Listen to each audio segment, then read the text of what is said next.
Jehovah kera Musa nyaremeda veruine mare megate igoro na dutura siavero gaya gesira di mama kero mare oh ya mai guire na mato na ma kero tiwa Jehovah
Nĩnderirĩirie kũinũka ngoro-inĩ yakwa ndĩrirĩirie kũinũka mũthenya wa kũhurũka kũrĩa theru ũcio nĩguo njikaraga njetereire tũgakenera metha-inĩ ya Mwathani tũgakenera metha-inĩ ya Mwathani haleluya nĩguo tũkamũgocaga na hosana nĩguo tũkamũkumagia tũriganĩirwo nĩ mbara na maithori tũriganĩirwo nĩ mbara na maithori Jesũ mũtharaba wakwa rĩu nĩndeirĩra ona mathĩna mangĩũka nĩndĩmomagĩrĩria nĩngũkũrũmĩrĩra we wangwĩrĩire kaba ndigane na arata ngũrũmagĩrĩre we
Bwana na Mwokozi wetu Yesu Kristo asifiwe. Unasikia? Bwana asifiwe. Amen. Ndio tunasema hivyo vile umeona watu wakishangilia mpira. Uchangamfu huo ni mzuri wakati tuko katika nyumba ya Bwana. Na pia hiyo ndio tulikuwa tunaona wakifanya. Tunaambiwa walikuwa na sifu mpaka hiyo nyumba wamekaa inatingika.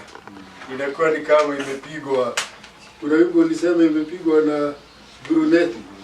Inakuwa hivyo, ni mlipuko wa ajabu wa Roho Mtakatifu. Sasa siku ya leo tunaenda katika somo letu la 6 katika Waebrania 6. Kuna kitu kinaitwa utimilifu. Tumekuwa tukizungumza habari ya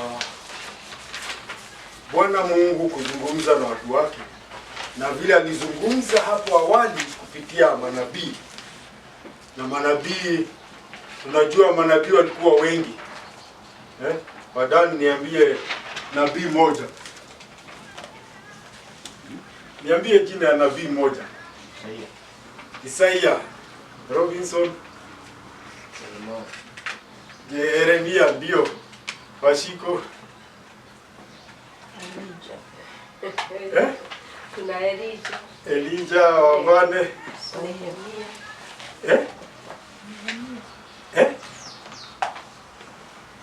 Nehemia. Nehemia alikuwa nabii. Amos pia. Nehemia tutaongea habari zake. Isaiah. Isaiah ametajwa. Nehemia hajatajwa. Musa ndio. Mingine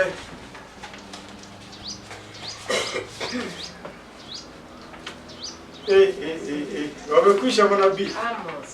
Amosi. Hosea. Ezekieli. Nuhu. Alikuwa nabii Nuhu.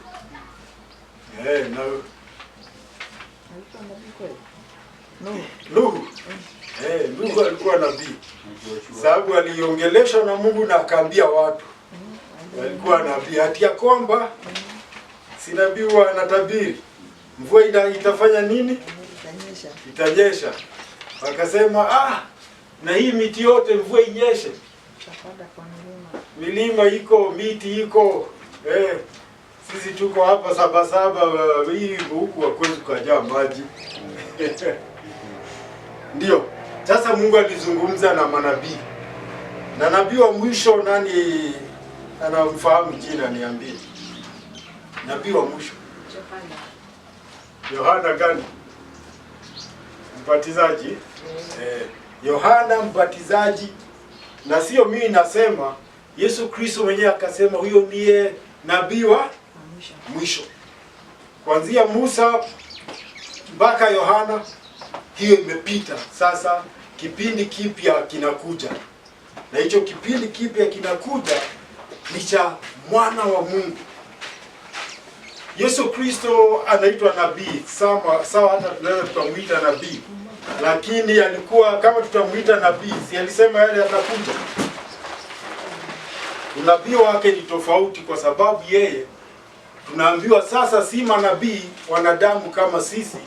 Sasa ni nabii ambaye ni mwana wa Mungu.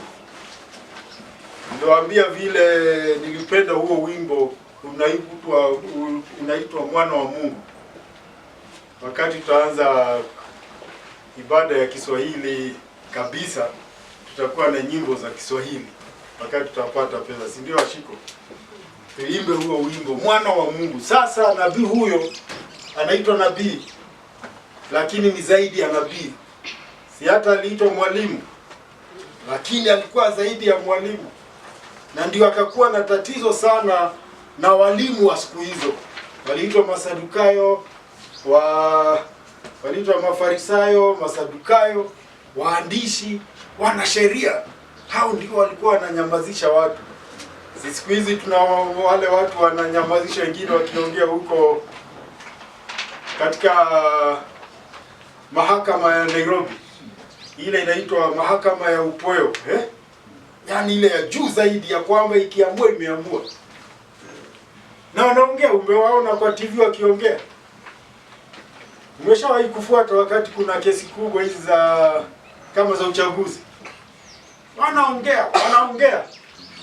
Alafu majaji wenyewe wakiongea, waamuzi wanasema, wengine hapa wanaongea ni kama wamekuja Kenya juzi. Wengine hapa wanaongea mambo ambayo mwanafunzi wa sheria wa mwaka wa kwanza anajua, na wanaikuja hapa ni kama hawajui. Lakini wakiongea, unaona yale majoho wanavaa, unaona mtu anafanya mikono hivi akiongea, anaongea. Sasa wakakutana na Yesu na wakaanza kuhusu sheria, lakini akiuliza swali wanashindwa. Si hao wangejibu. Akaambia bwana mmoja, wewe dhambi zako zimesamehewa. Akaanza kufanya nini? Kunung'unika. Akauliza, niulize tu swali, Sabato ni vizuri kufanya vema ama kufanya vibaya? Wakasema nini? Kimya. Akauliza, ni gani rahisi, kuambia mtu dhambi zako zimesamehewa ama kumwambia chukua, beba godoro lako uondoke? Wakafanya nini? Wakanyamaza. Na hao ndio wataala. Kwa hiyo sasa walikutana. Ile tunaambiwa Yohana mlango wa kwanza mstari wa kwanza, hapo mbele kulikuwa neno, na neno si lilikuwa na neno, alikuwa na Mungu, na neno alikuwa Mungu. Basi sasa, kwa hivyo hakuna ujumbe mwingine unaweza ukafuata huo wa Yesu. Leo tumeona kitu katika kusoma ya kwamba walikuwa na ibada, walikuwa na sherehe, walikuwa na mambo, makumbusho, lakini tukaambiwa hayo makumbusho yote yalikuwa yanakumbusha mtu dhambi zake. Kwa sababu si mimi leo nimekuja kwenye hekalu ama nimekuja kwenye hema na kondoo wangu wa kuchinjwa, si ndio? Tunakutana na Wadani. Yeye Wadani alikuja, si Wadani anakuja mapema. Tunakutana na Wadani yeye akitoka. Yeye ametoa yake, dhambi zake zimefunikwa. Na mimi niko na kondoo wangu. Hata Wadani huwa anatenda dhambi. Naanza kufikiri, huyu Wadani ametenda dhambi gani? Labda alipiga mke wake. Ama aliiba. Si ndio? Kwa hivyo ilikuwa saa yote inatukumbusha dhambi. Lakini sasa mimi nikisimama hapa sikumbushwi dhambi, nakumbushwa dhabihu ya mwisho Yesu Kristo alitoa. Ya kwamba sasa mimi katika akili zangu, katika dhamiri yangu, nasikia ya kwamba sina hatia. Sisikii kitu kikinishtaki ya kwamba mwaka fulani niliiba. Hapana, kwa sababu nilisamehewa. Na katika Yohana wa kwanza tunaambiwa ya kwamba ni mlango wa kwanza hapo, ya kwamba tunapotenda dhambi tuna muombezi mbele za Mungu, Yesu Kristo. Na tukiungama dhambi zetu, yeye ni mwaminifu wa haki kutusamehe na kutuondolea udhalimu wote, kutusafisha na udhalimu. Tunaondolewa na tunafanya nini? Na tunasafisha. Basi hiyo ndio sasa huo utimilifu ndio tunaangalia leo. Na kwamba mimi usiniambia ati unajua ulikuwa mwizi. Nitakwambia nani mimi? Nikaiba nini? Wakati ulikuwa unafanya benki niliiba pesa. Kama niliiba na nilisamehewa na kuambia, hapana, hiyo mambo ilifanya nini? Sio mimi. Mimi ni kiumbe kipya. Hiyo ndio utimilifu ambao tunazungumziwa sasa. Hebu tusome Jambo la kwanza, kitu kinaitwa kuondoka. Na kufanya nini?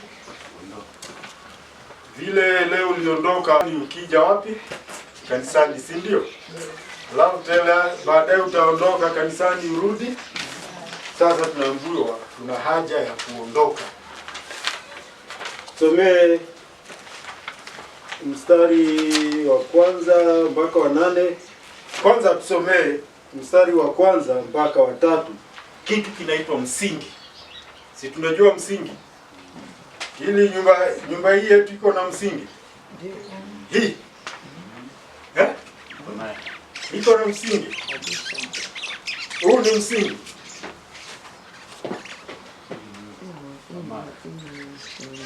Huu ni ukuta. Msingi ni ule ambao hata maji yakija iko imara. Haijawekwa msingi. Lakini kama tulikuwa hili ni kanisa na tumejenga hivi, baadaye situngeweka msingi. Ambao umeshikana kabisa. Basi tunaambua msingi. Na msingi ni muhimu sana katika maisha. Sasa tuone msingi. Mstari wa kwanza mpaka wa 3 tafadhali. Waebrania 6. Kwa sababu hiyo, tukiacha kuyanena mafundisho ya kwanza ya Kristo, kaze mwendo ili tufikirie utumilifu, tusiweke msingi tena wa kuzitumbia kazi zisizo na uhai, na wa kuwa ni imani kwa Mungu, na wa mafundisho ya mabatisho na kuwekea mikono na kufufuliwa wafu na hukumu ya milele. Na hayo tutafanya Mungu akitujalia. Ya kwamba tukianza kujenga nyumba tunaanza na msingi, si ndio? Tunachimba tukiona kuna mizizi fulani tunaing'oa, si ndio? Baadaye isije ikaharibu msingi wetu. Alafu baadaye simeona vile nyumba inajengwa. Kama ni udongo unafinywa vizuri, alafu kunawagwa mawe, alafu juu ya hayo mawe yanapigwa yanakuwa sawa, alafu tunaweka sementi, si ndio? Sasa tukianza kujenga sasa tunajua ya kwamba hiyo nyumba imeenda zaidi ya hapa, imeenda kabisa. Lakini kama hii yetu tukiangalia, simeona mahali mawe yamefika. Lakini hayo mawe ambayo yameenda chini kwenye msingi hayajashikana, hizi mbao hazijashikana. Ukija upepo hizi zitamolewa, si ndio? Halafu itabaki hayo mawe. Sasa hiyo ndio tunaongea habari ya msingi. Ni ambapo tunaanza. Yaani mwanzo.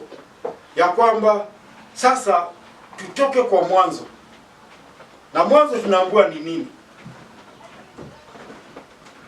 Tunaambiwa hayo majadiliano ya msingi tuachane nayo ya Kristo. Msingi ni nini? Ni lazima kuelekea kwenye utimilifu. Tunataka tuwe watu watimilifu, watu ambao wameimarika, watu ambao wamesimama vizuri, watu ambao hawasukumwi, huhitaji kukumbushwa, kwa sababu nimejua wajibu wangu katika kanisa, katika kusanyiko. Bila kuweka tena msingi, tusianze tena kwa msingi. Ya kwamba tuache kuzungumza mambo ya msingi, kwa sababu msingi tumeumaliza na umeimarika. Ni kama tuseme tujenge huu msingi. Alafu tukianza tena kujenga ukuta, tunataka msingi mwingine. Si watu wataona sisi ni watu tumeshindwa. Si tayari hii nyumba ina msingi. Hapana. Sasa ndio tunaambiwa kwa nini? Tunaambiwa tusianze kuzungumza kuhusu toba kutoka kwa matendo mafu, ya kwamba kutubu mambo ambayo tayari yamekufa tumeokolewa, si tuko viumbe vipya. Si tulisoma katika Warumi ya kwamba mbeleni tulikuwa tumekufa katika dhambi, lakini katika imani ya Yesu Kristo sasa tukafufuka tukiwa viumbe vipya. Si ndio tuliambiwa ya kwamba mtu akiwa katika Kristo ni kiumbe kipya. Sasa kiumbe kipya huwezi tena ukakiambia habari ya kutubu. Kwa hivyo sasa hatuambii watu watubu. Nikija hapa kanisani siwaambii muokoke, kwa sababu mumeokoka. Kwa hivyo hatuongei mambo ya kuokoka. Kuokoka ni kwa wale hawajaokoka. Halafu imani kwa Bwana Mungu. Sina haja niwaambie kuhusu imani, kwa sababu imani tumejua ya kwamba tuliamini tukaokoka. Si hiyo ndio ushuhuda tunatoa? Wadana anasema aliyefanya uamuzi Robinson, unakumbuka wakati tulifanya uamuzi, sio? Ukasema leo nimeokoka. Kwa hivyo sasa hatuna haja tena kuongea ati uwe na imani. Una imani, uwe na imani. Hapana, imani tayari uko nayo. Sasa tuongei hayo. Halafu imani kwa Bwana Mungu, ama mafundisho ya batizo. Batizo katika hapo inasema, haisemi ubatizo, inasema mabatizo kwa wingi. Kuna ubatizo aina ngapi? Nani anajua? Ataniambia. Ubatizo, maana ya ubatizo ni nini kwanza? Tunaelewa? Nani ataniambia ubatizo maana yake ni nini? Huyo mtu amebatizwa ama kubatiza. Sasa ni yule ameokoka. Si mambo ya kuokoka, kubatizwa. Tukisema mtu amebatizwa, ubatizo ni nini? Tukisema ubatizo. Ubatizo ni maji. Ni maji? Kwa mto. Maji kwa mto. Ni sawa, lakini hujajibu swali.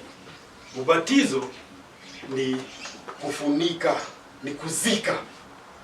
Ndio sababu tunasema ubatizo katika mto ama katika kidimbwi. Kinaitwa kidimbwi. Kidimbwi. Wakati mmoja tukaenda kubatiza watu huko Burundi, tukaenda kwenye ziwa. Huko wanabatiza watu kwenye ziwa, kwa sababu ziwa liko tu hapo. Sasa mnaingia, mchungaji, tukaingia huko, tukawabatiza watu kwenye ziwa. Maana yake ni nini? Ni mtu kuwekwa ndani mpaka anazama, anahesabika sasa amekufa kwa dhambi. Akitoka hapo ni ishara ya utambulisho wake mpya, ya kwamba sasa mimi ni mtu wa Yesu, nimekubali Injili. Si ndio Yohana alikuwa anawabatiza? Na tunaambiwa alipohubiri wengine wakasikia kweli hukumu, na wengi wakaenda na akawabatiza. Lakini siku moja naye Yesu akakuja kubatizwa. Na Yesu hakuhitaji kubatizwa. Leo kama kwa Wakatoliki siku ya leo anasherehekea kubatizo wa Yesu. Ubatizo wa Yesu ulikuwa wa ajabu sana. Yeye hakuhitaji kubatizwa. Sinakumbuka hata Yohana alikataa kumbatiza. Akamwambia hapana, mimi ni wewe unibatize, kwa sababu ni wewe. Yeye tayari amembatiza, anataka abatizwe. Akamwambia hapana. Yesu akamwambia hapana, wewe nibatize ili tumalize hayo. Tumalize kazi yako aje vizuri, ndio na mimi nianze yangu. Kwa hivyo batizo, kuna ubatizo wa maji, ubatizo mwingine nyinyi wa Pentekoste, ubatizo mwingine ni gani? Roho Mtakatifu. Batizo wa Roho Mtakatifu. Hayo ni mabatizo ambayo tayari tumeyajua. Ubatizo mwingine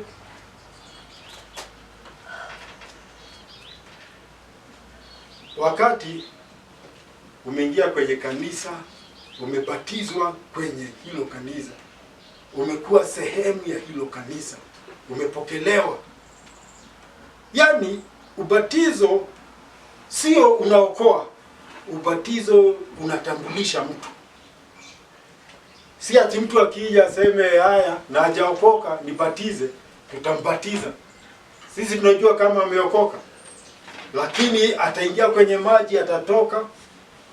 Tofauti tu itakuwa ya kwamba akiwa amesimama alikuwa mwenye dhambi, alifanya nini?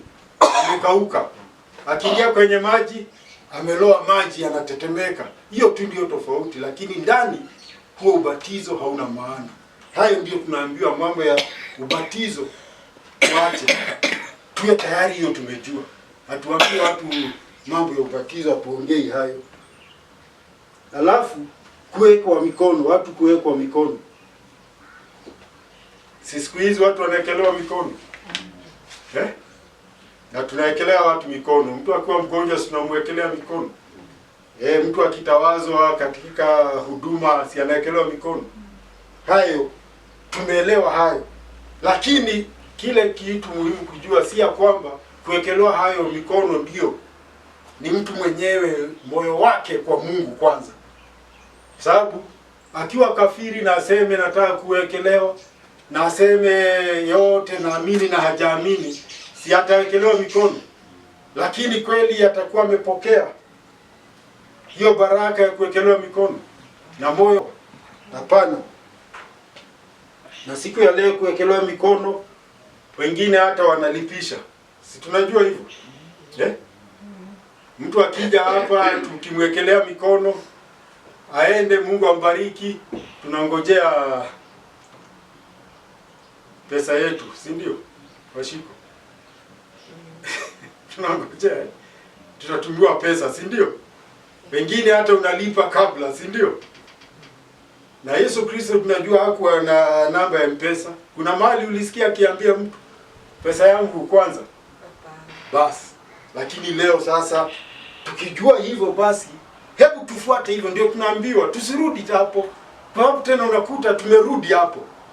Tumerudi kuuliza swali, mbona wahubiri wanasema nikifanya huduma muje kuniambia asante na msikuje mkono mtupu, kwa sababu mkono mtupu haulambwi. Hapana, huduma ni huduma. Yesu Kristo hakuna kitu alipewa. Uliona wakati wote wakichukua sadaka? Hapana. Kwa nini? Kwa sababu alikuwa na watu ambao wameshikana na huduma yake. Sisi tunashikilia huduma, sio watu. Na ndio sisi hatuitishi wala hatutaweka namba ya M-Pesa. Hatutaka maombi tuma pesa, tuma 500, tuma pesa. Hapana. Hiyo ndio tunaambiwa tuachane na hayo mambo ya mikono. Mikono tumejua. Mikono inawekelewa wagonjwa, mikono inawekelewa watu ambao wanatumwa kwenda kwenye huduma, kuwakabidhi kwa Mungu. Na mikono hii yetu tunaambiwa ni mikono mitakatifu. Na si mitakatifu kwa sababu yoyote, ni neema ya Mungu. Tumepewa hiyo kazi kufanya, na basi Mungu amefanya mikono yetu mitakatifu, ya kwamba ukiwekelea mtu ukiwa na imani anayepokea. Amen. Amen. Alafu kufufuka kwa wafu. Hatuna haja kuambia watu kuna kufufuka, watu watafufuka. Kwa sababu hiyo si tunajua. Ama kuna mtu anatashwishi ya kwamba hakuna ufufuko, hakuna ufufuo wa wafu. Kuna mtu hapa anatashwishi, aseme mimi siamini ati watu watafufuka. Kama huamini, imani yako ni inaitwa gushi. Si ya kweli, ni fake. Lakini kweli ni ya kwamba sasa kuna kufufuka kwa wafu tunajua. Basi sasa tuongee mambo ya kufufuka kwa wafu, kwa sababu tayari tunajua. Na ndio nakuta wakati tunazikana kila wakati tunataja hiyo, si ndio? Si kwa huyu mtu ati tunaombea. Nimesikia huyu mtu wakati mwingine tukiomba ati hiyo roho yake isirudi huko kusumbua watu. Ni maandiko yanasema roho kuna maandiko yanasema. Nimeuliza sijaona. Yesu Kristo alisema vizuri vile mtu akikufa naenda. Si alitoa mfano wa Lazaro na tajiri. Kwa hivyo kusema si yule bwana angeambiwa roho wako aende aongeleshe ndugu zake, si ndio? Aliambiwa ukija hapa kuisha. Wewe utangoja siku.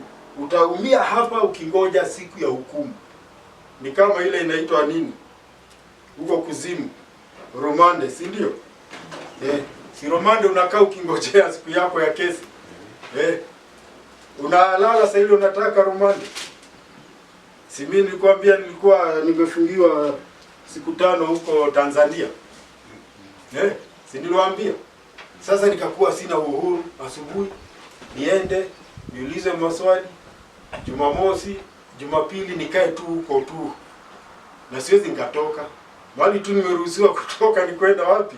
Haja. Hata haja tulikuwa tutoki. Tulikuwa na mahali hapo kwenye mahali tulifungiwa. Sasa hiyo ndio tunaambiwa kufufua kwa wafu hatuonguki. Pia hatuongei sasa hiyo kwa sababu tumeelewa na tufuatilie hiyo na hukumu ya milele.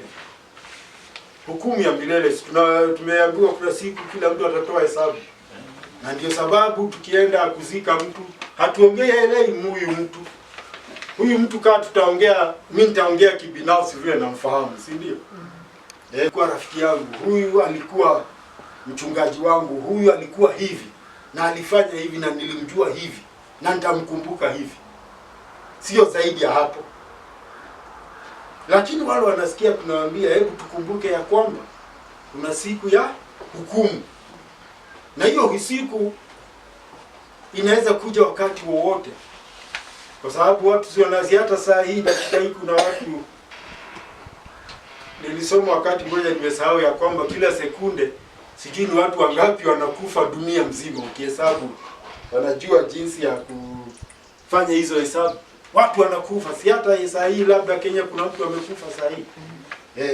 Kwa hivyo watu wanakufa ukihesabu wale watu wamekufa kila siku ufanye nini na masaa 24 utakuta labda kila saa ama kila dakika fulani. Sasa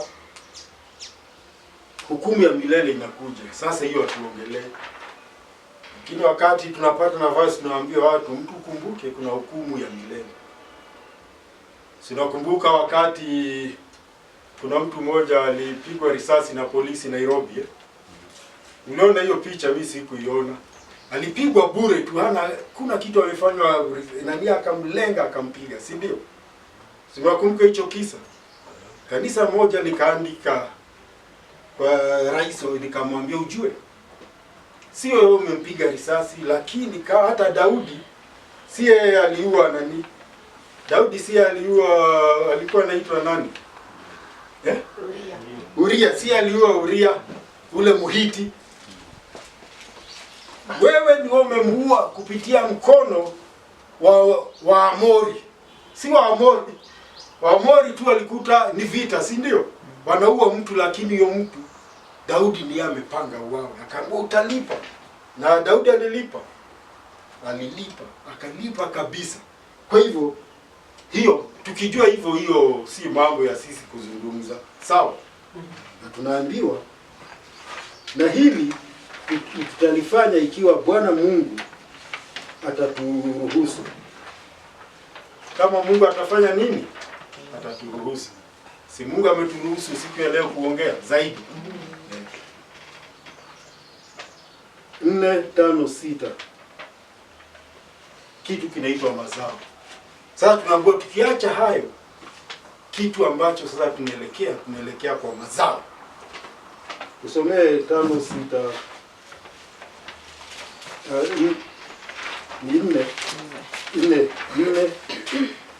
4:5-6 tafadhali. Kwa maana hao waliokwisha kupewa mnuni na kukioja kipawa cha mbinguni na kufanya washirika wa Roho Mtakatifu na kulioja neno zuri la Mungu na nguvu za zamani zijazo, wakaaguka baada ya hayo.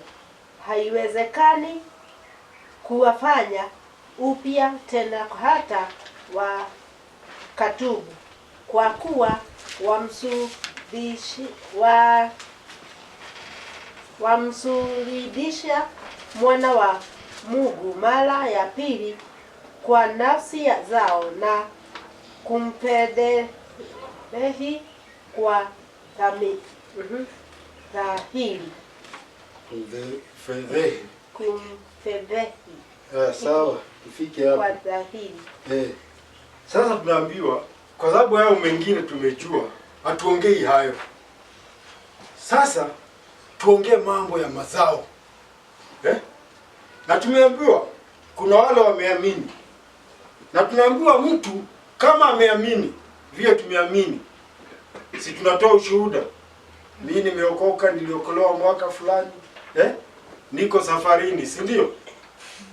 Si watu wanatoa, ukiambia mtu ushuhuda, si unasikia hivyo watu wanatoa. Wengine wanapenda kusema nimeamka, wengine tulilala nao wamekufa. Na mimi nikasema hiyo si ushuhuda, kwa sababu si watu kila siku wanakufa. Kwa hivyo mimi kukosa kufa si ati ni tofauti ati ningekufa. Watu wakufi tu kiholela. Mungu ana mpango na watu wake. Si ati watu tu wanakufa tu hivyo ovyo.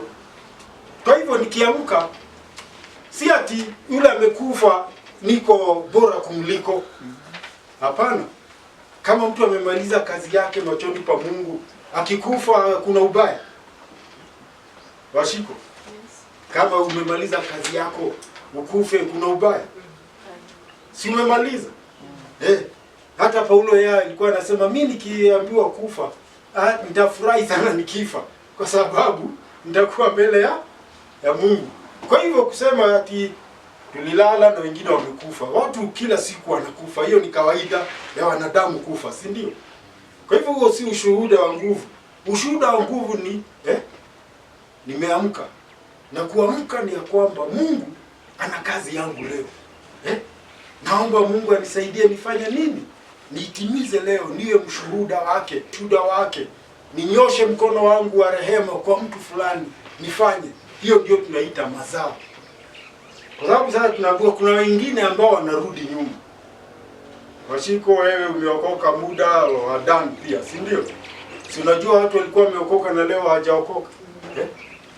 Alikuwa anaimba nyimbo vizuri, anatoa ushuhuda mzuri kabisa. Leo hana huo ushuhuda. Amerudi huko nyuma. Si ajabu, hiyo inatendeka. Si hata Yuda alifanya hivyo. Hata tukisoma kuna bwana mmoja alikuwa shupavu, wanafanya kazi na mtume Paulo kuhubiri. Alikuwa anaitwa Dema. Na mbali fulani ya Paulo anasema hata Dema ameniacha. Na Dema wanasema ati alienda mahali akakaa akaona raha ya huko. Kuna mji fulani ulikuwa na raha, nasikia ulikuwa na raha mzuri. Kama ile raha nasikia iko Kenol usiku. Nilisikia pia Vika. Umeona Dave kwa nini? Wakisema Vika usiku ati kukiwa giza kuna raha ya ajabu. Na hiyo huvutia watu, si ndio? Sasa mtu akiwa hivyo amevutiwa na huo dunia. Kwa hiyo tunaambiwa kwamba Dema alipenda ulimwengu huu, aliupenda, akaachana na mambo ya Paulo, mambo ya kuhubiri akawacha. Sasa kuna mambo tunaambiwa mtu fulani ambaye amepitia ujuzi fulani. Kwanza tukaambiwa ujuzi wa kwanza, walishapata nuru na wameshapata nuru. Mtasoma hii hapa, sijui wamekwisha.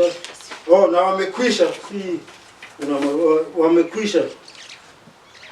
Hapo kuna makosa. Wamekwisha.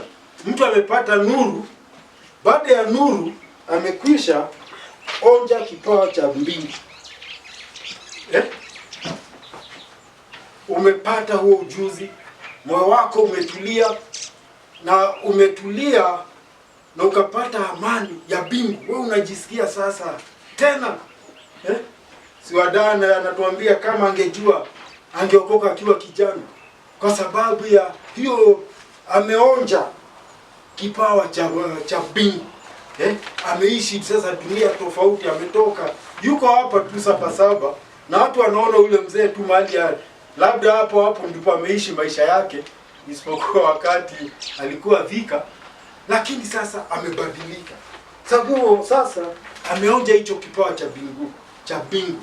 Anajua vile mbingu inakuja ndani yangu inanibadilisha. Ya tatu, na amekuwa mshirika wamekuwa washirika wa Roho Mtakatifu. Ameshiriki Roho Mtakatifu. Roho Mtakatifu amekuwa ndani yake akifanya kazi ndani yake. Si wakati mwingine tunasema, nikasikia, niliwaambia nilipokuwa huko Tanzania katika kuhojiwa, nikasema nilisikia vile wa Pentecost wanasema, nikasikia sauti. Alafu mmoja wale walikuwa wananihoji wakasema ya Roho Mtakatifu. Wote wakacheka wale walikuwa wananihoji. Nikasema sisi wa Pentecost tunasema, nikasikia Roho Mtakatifu akiniambia. Wewe umewahi kusikia Roho Mtakatifu akikuongoza kwa kitu fulani? Umewahi? Ama naongelesha watu ambao hawajui Roho Mtakatifu ni nani? Basi kama umefika hapo, alafu 4, ameonja neno jema la Bwana Mungu. Amejua wema wa hili neno ambalo tunabeba. Na ni ajabu utakuta Wakristo wengine hana Biblia. Kanisani anakujaga hivyo mikono. Hili neno amesikia, ameonja neno hili la Bwana Mungu. Alafu huyo mtu hata ameonja nguvu za zamani zijazo. Ameonja nguvu, ameona kweli mbinguni. Si tunasema Sayuni nitaenda, si kuna wimbo tunaimba? Ati ya kwamba Sayuni nitaenda Sayuni. Tumeonja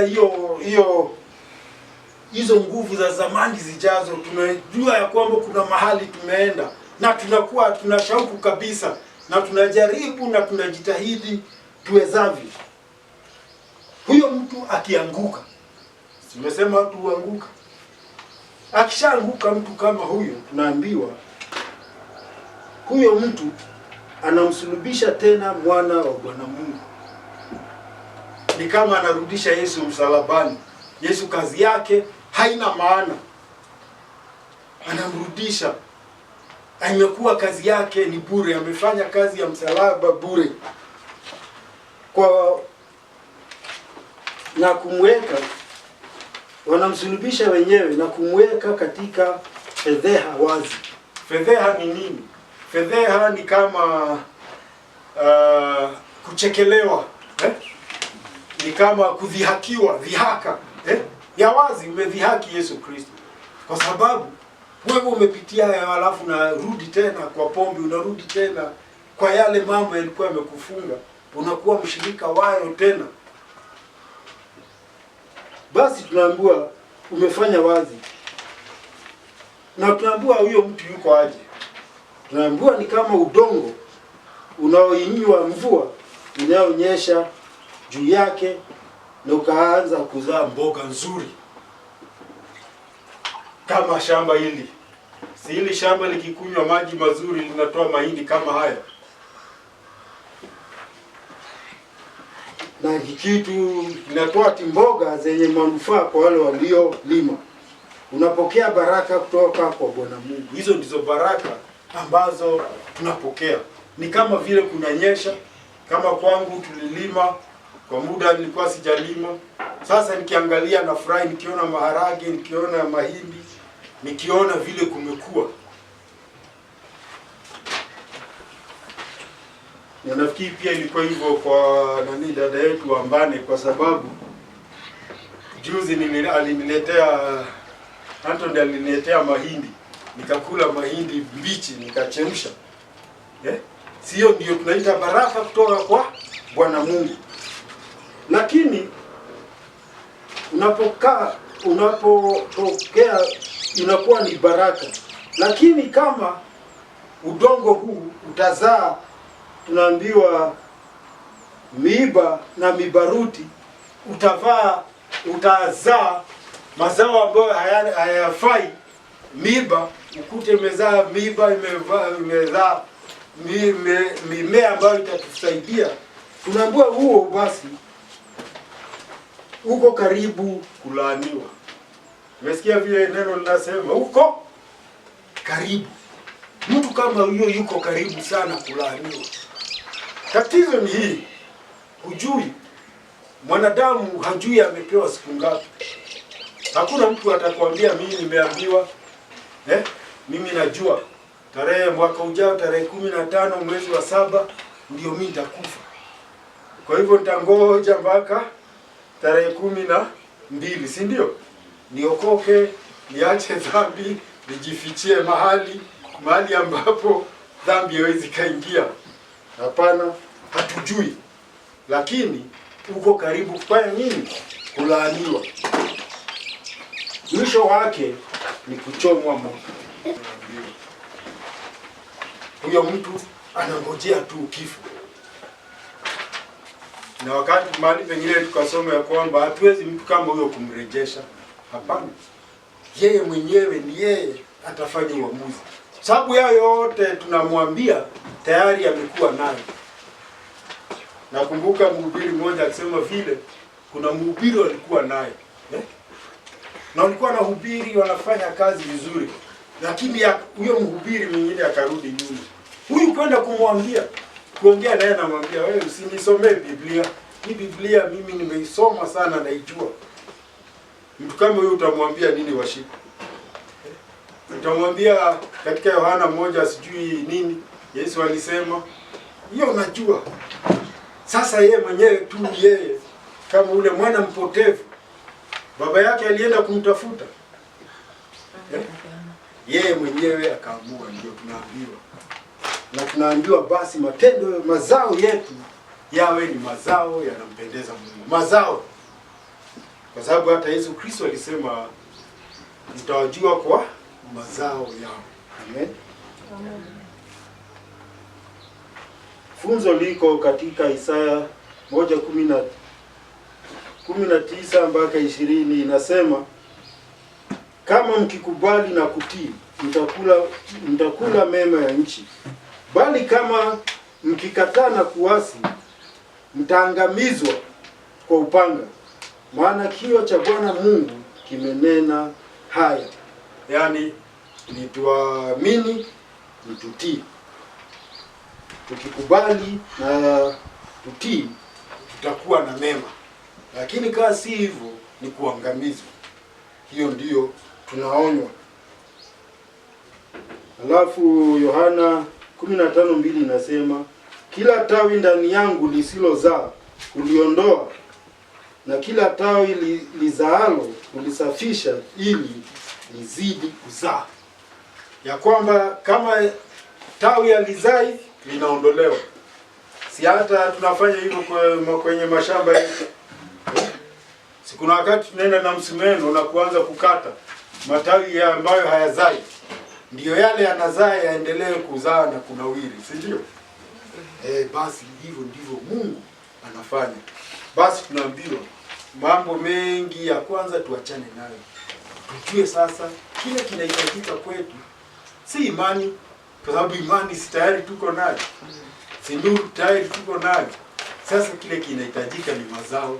Nayo mazao ambayo yatampendeza Bwana Mungu. Amen. Amen. 9 mpaka 12 tunaona kitu kinaitwa bora. Hebu tusomee hiyo 9, 10, 11 na 12.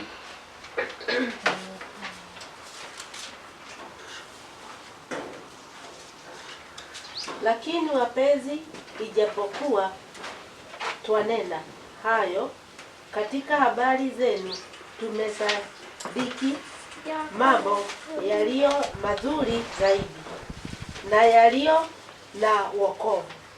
Maana nguvu si dhalimu hata aisahau kazi yenu na pendo lile mlilolishirikisha kwa jina lake, kwa kuwa mmewahudumia watakatifu.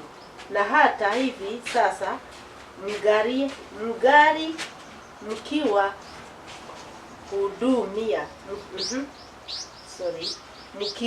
hudumia.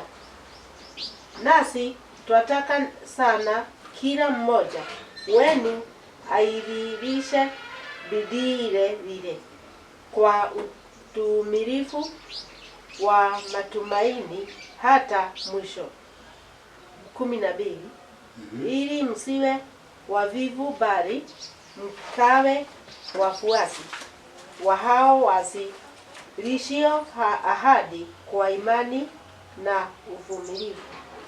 Amen. Sasa tumeambiwa mazao. Tumeambiwa nini? Mazao. Sasa tunaambiwa si hao mbeleni ni kama walikuwa wanateteshwa wanaambiwa mahali ambao wamepungukiwa. Lakini hata katika upungufu wao mwandishi anaona mambo mazuri. Na hiyo ni funzo kwetu. Hebu tukiona mtu amepungukiwa, tusizidi tu katika upungufu wake, tuangalie na tuone mambo bora yake. Kwa sababu anasema hata hivyo kuna tumaini na mambo ambayo mnafanya mambo ambayo yanaandamana na wokovu. Wokovu ni mambo mazuri, si ndio? Ni maneno mazuri, ni matendo mazuri, ni mawazo mazuri, ni mipango mizuri.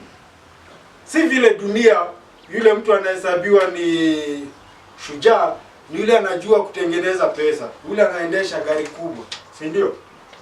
Sasa hapa tunaambiwa hata hivyo, hata kama mmepungukiwa kiasi, kuna mambo mazuri yenu.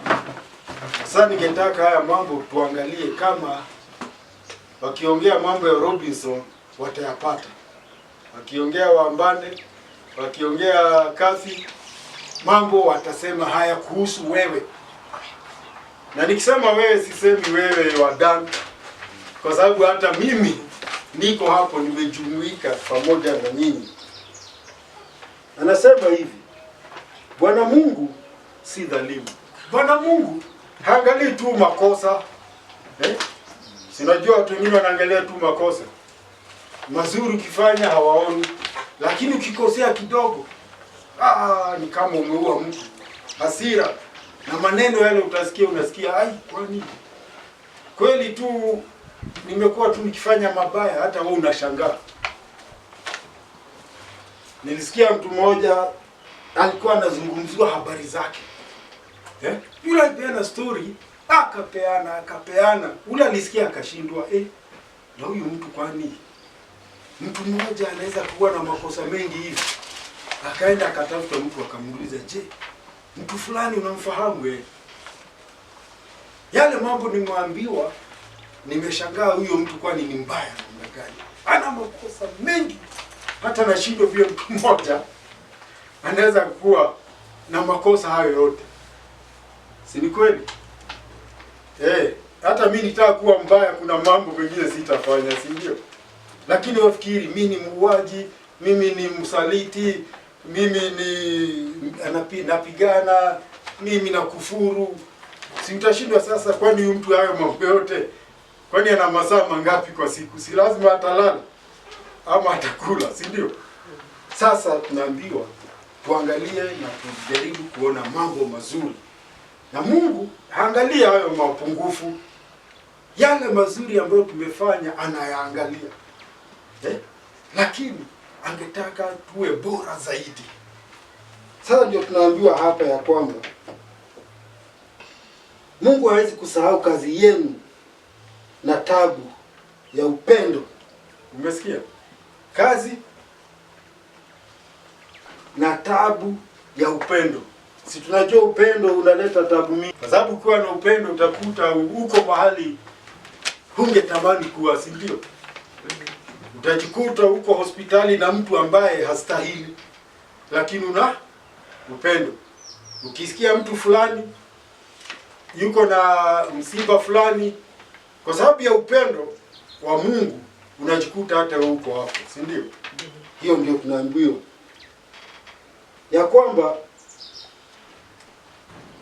ya kwamba kazi hiyo yao, tabu ya upendo,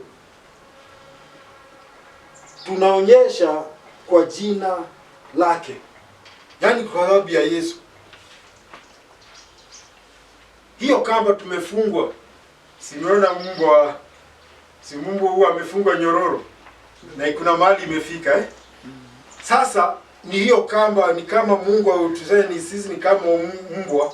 Ungejaribu kufanya kitu lakini nguvu za Mungu ndani yako zinakuwa kama hiyo nyororo.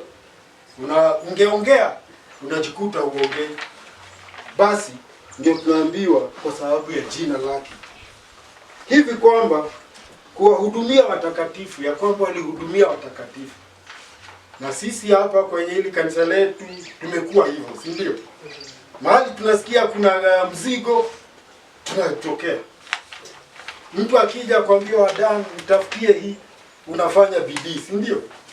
Unamwambia hiyo siwezi nikapata, lakini nikikupa hii sitakusukuma kidogo. Unampa, unafanya vile unaweza.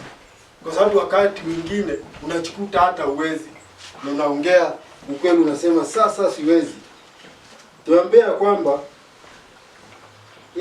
hivi kwa hivyo Mungu hivyo mnafanyia watakatifu muendelee, na mnaendelea, hamjachoka.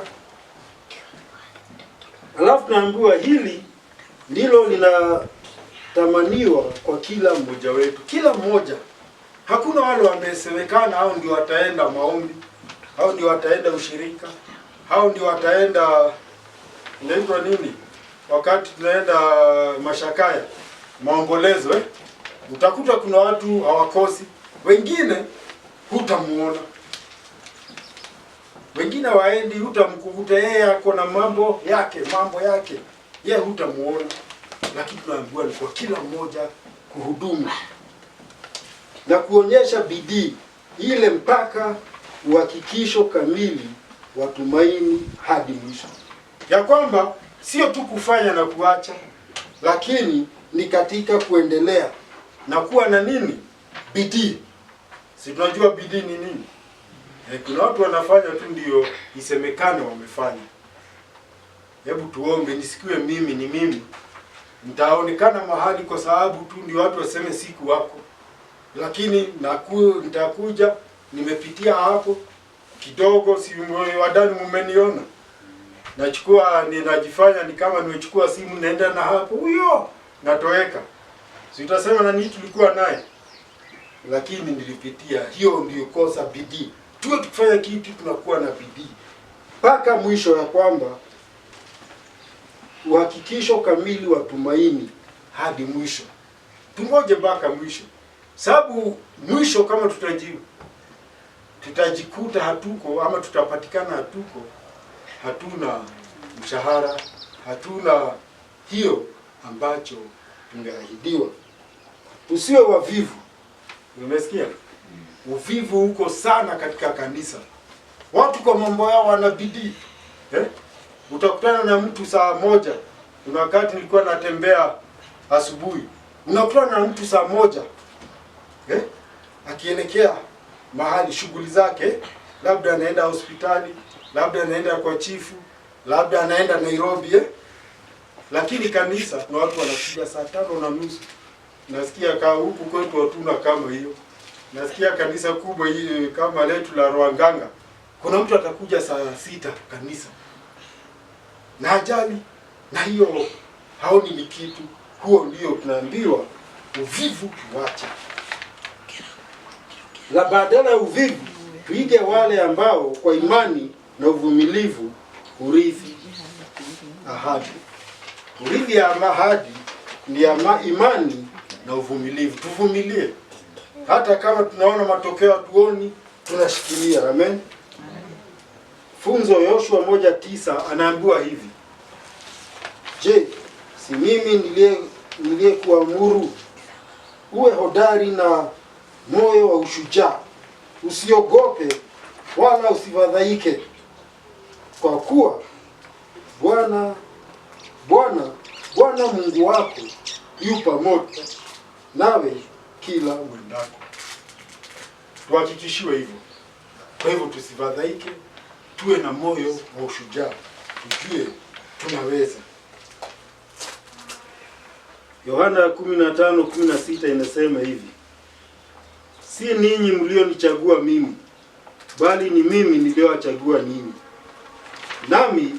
Nami nikawaweka mwende mkazae matunda, na matunda yenu yapate kukaa, ili kwamba lolote muombalo Baba kwa jina langu hawapeni. Ya kwamba sio mazao tu, sio matunda, lakini yawe ni matunda ambayo yanakaa. Si kazi tu muda mfupi alafu baadaye tunaacha. Hapana, ni mpaka dakika ya mwisho. Amen. Jambo la tatu, kutokukosea. Ni 13 mpaka 14. Tusome 13 na 14 tu. 13 na 14. Kwa maana Mungu alipompa Ibrahim ahadi, kwa sababu alikuwa hana mkubwa kuliko yeye mwenyewe, na kumwapa, aliapa kwa nafsi yake akisema, hakika yangu kubariki nitakubariki, na kuongeza nitakuongeza. Na hiyo ya kwa kuvumilia akaipata ile ahadi. Ati Ibrahimu akaambiwa na Mungu, nitakubariki. Na Mungu tunaambiwa hakuna jina angeweza kuapa kwa jina la lingine.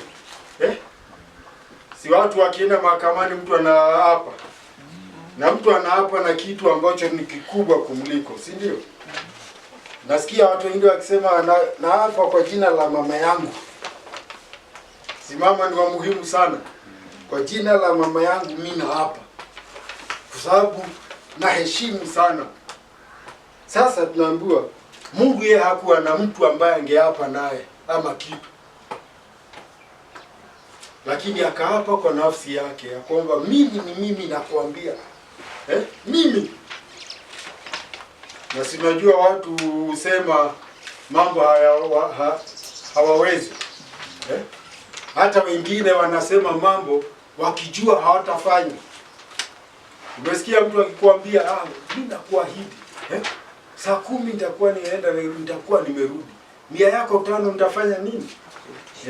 Nikifika tu hapo 7 hata unaweza ukaningoja. Lakini anajua ni uongo. Mimi nimekutana na watu kama hao. Mtu anakuambia, nipe 500, naenda 7 nitakuletea. Hata rudi. Mkikutana baadaye, unajua mambo hayakwenda vizuri. Lakini si aliahidi. Vile aliahidi si ndio angerudi aniambie vile kumekuwa. Hawafanye hivi. Nilikwambia kuna ndugu rafiki yangu aliniahidi suti. Nitakununulia nini? Suti. Mpaka leo hiyo alisahau.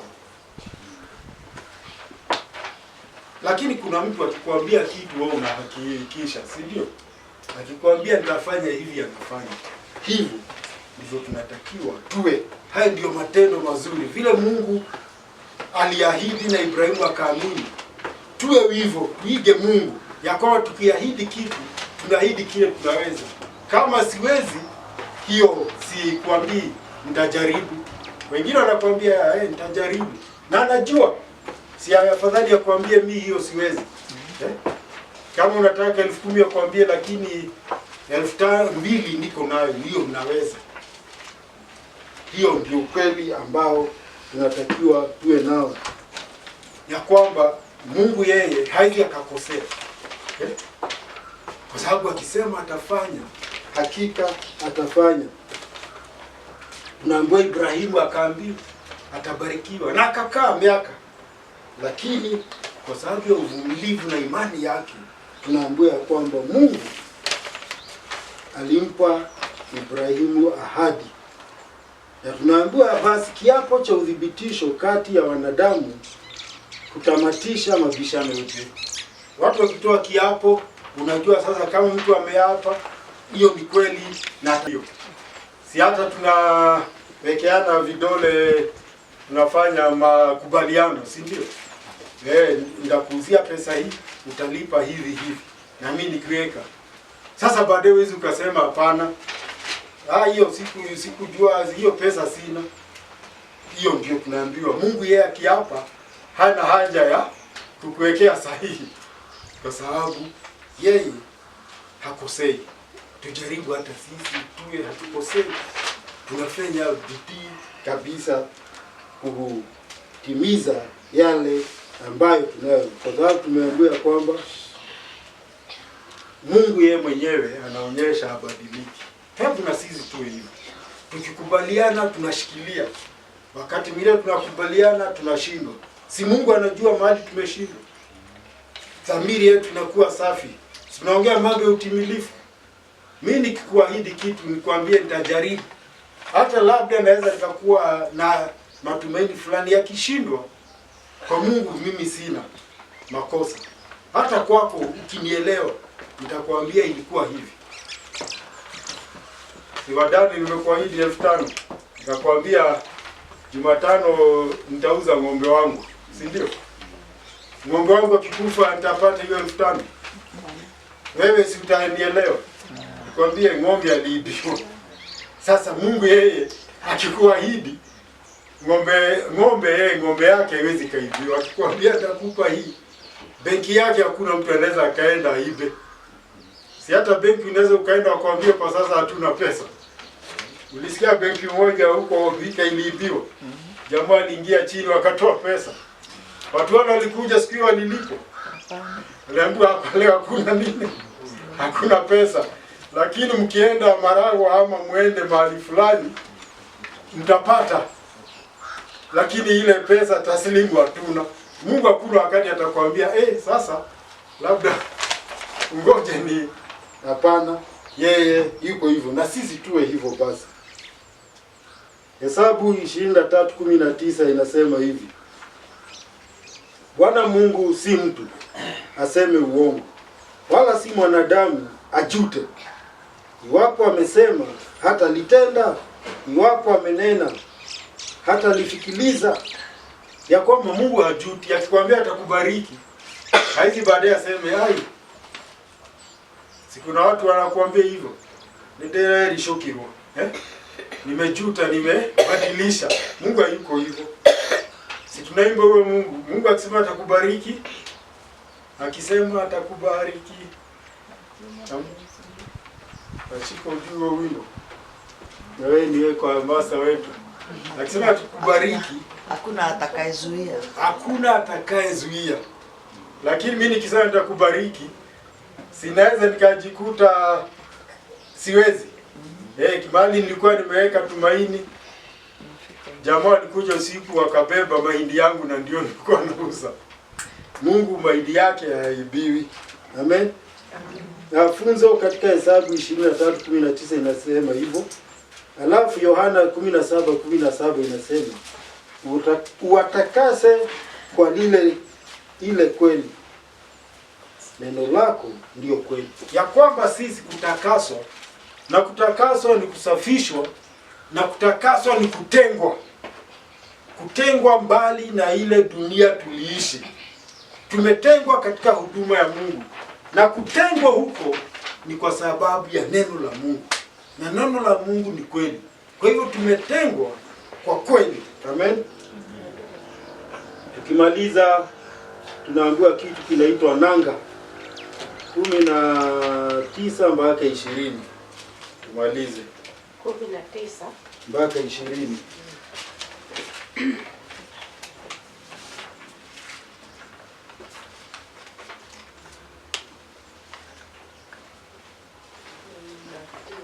Nanga ya roho, yeye salama, yeye nguvu, yaigiayo hata mle mlimo ndani ya pazia.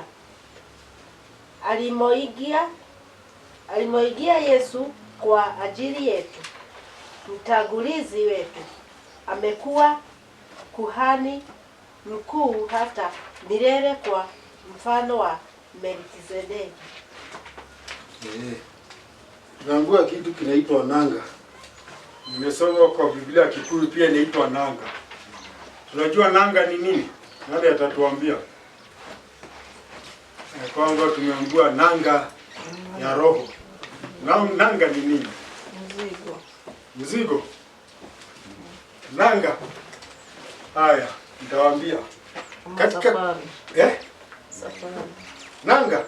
Si safari. Haya. Nanga nitawaambia basi.